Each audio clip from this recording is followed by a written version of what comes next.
is your message to critics who think your tariff plan will cause a recession? I think they should go back to business school. We've made a deal with China. We've made a deal with probably 4 or 5 different countries. With the UK, it was a great deal. We're going to send out a letter. We talked to many of the countries, and we're just going to tell them what they have to pay to do business in the United States. India, I think we're going to reach a deal where we have the right to go in and trade. Right now, it's restricted. We've taken in already hundreds of billions of dollars in tariffs. No inflation. The only problem we have is we have a Fed guy that doesn't understand what's happening. And Mr. President, you have a deadline coming up on trade in 2 weeks. Which countries, if any, what? on trade, on tariffs, Yeah. sir? Which countries, if any, are close to agreements with the administration? well, that's an interesting question. We've made a deal with China. We've made a deal with probably 4 or 5 different countries. With the UK, it was a great deal for both. And we're in the process of making some others. But ultimately, in fact, Scott is here. And Howard Lutnick, these 2 guys have been doing an incredible job. And the people that work with them have been doing an incredible job. But, you know, we have 200 countries. You could say 200 countries plus. We can't do that. So at a certain point over the next week and a half or so, or maybe before, we're going to send out a letter. We talked to many of the countries, and we're just going to tell them what they have to pay to do business in the United States. And it's going to go very quickly.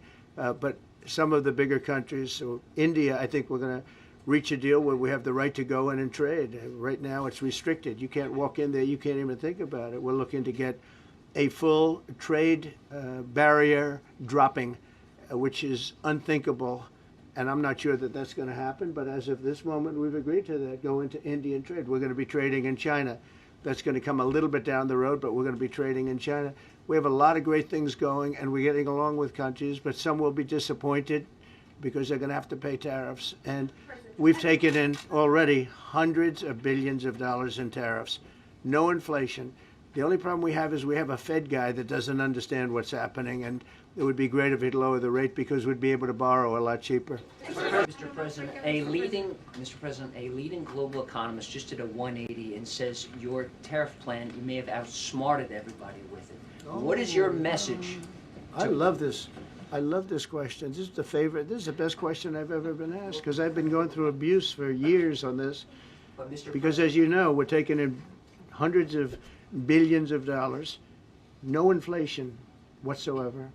But Mr. President, what is your message to critics who think your tariff plan will cause a recession? I think they should go back to business school. It's so obvious. It's so obvious. I mean, we're taking in billions and billions of dollars from China and a lot of other countries. We took in. I had a call from somebody in the House and a high official. Sir, we have a problem. We don't know what to do. The books are a mess. I said, what do you mean by the books? The books, the money coming in. It's so terrible. I figured, oh boy, what's this? I don't like this question. I said, so what seems? There's so much money coming in, and there must be some kind of an accounting mistake because we have hundreds of billions of dollars more money than we thought. I said, do me a favor, go check call me back. You have to call me back. Check the tariff column. He calls me back 2 hours later, says, you're right. We took in $88 billion in tariffs. They have so much money coming in. But more important than the money coming in, we have companies coming in, factories coming in, auto plants being built. AI is being built here instead of being built all over Europe and Asia. We have all of it. We have over $15 trillion, just about, Scott. I think we're right about that number. We went to Saudi Arabia. We went to Qatar, we went to UAE, very smart people, very smart leaders, great leaders, and we took in $5.1 trillion just there without the tariffs. I mean, they also liked a thing called November 5th, November 6th, and November 7th. That was a very good little period of time. It's called the presidential election. You know, you used to have one-day election, now you have it go over it, but even if you just took that little period, because it was pretty obvious it was going to be a landslide, and they like that, but they love the tariffs. I had Texas Instruments come in the other day, big company, and he said, we're putting in $60 billion into new plants and new equipment, new everything. Sir, you're going to keep the tariffs, aren't you? Because if I ever took the tariffs off, and we are going to absolutely keep it. And they're worried that somebody that, like this communist from New York, someday gets elected. I can't believe that's happening. That's a terrible thing for our country, by the way. He's a communist. We're going to go to a communistic state. That's so bad for New York. But the rest of the country is revolting against it. But if somebody got elected, they're afraid that if this was taken off, well, we're going to guarantee it's never going to be taken off. And again, we're taking in think of this, hundreds of billions of dollars.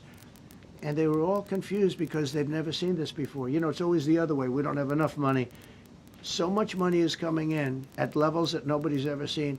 But most importantly, we have factories being built, car plants being built, companies moving to our country like never before. If you look at 15 trillion, and that's only in a few months. You know, I haven't been here that long. Presidents, like the last one, was a disaster. He's the worst president in the history of our country, by the way.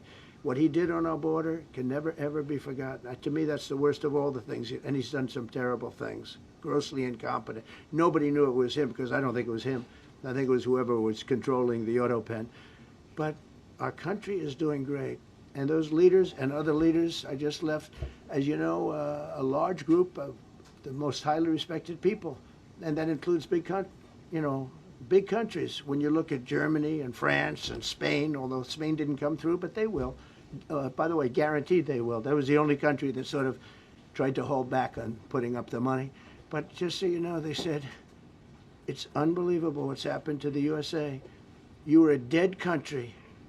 We didn't respect the country, the leader. You were dead as a doornail.